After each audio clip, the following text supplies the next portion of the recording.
i hoku o whātu.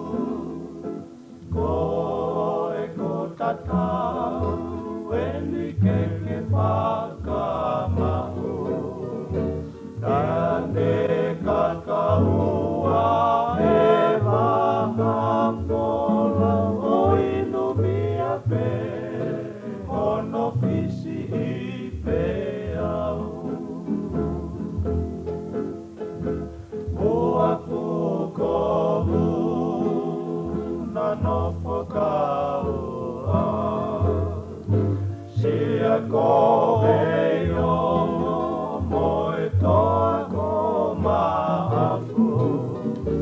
Teu tuku loto ko e kumanatu. Eu suvenia ki he whahangangaru.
Go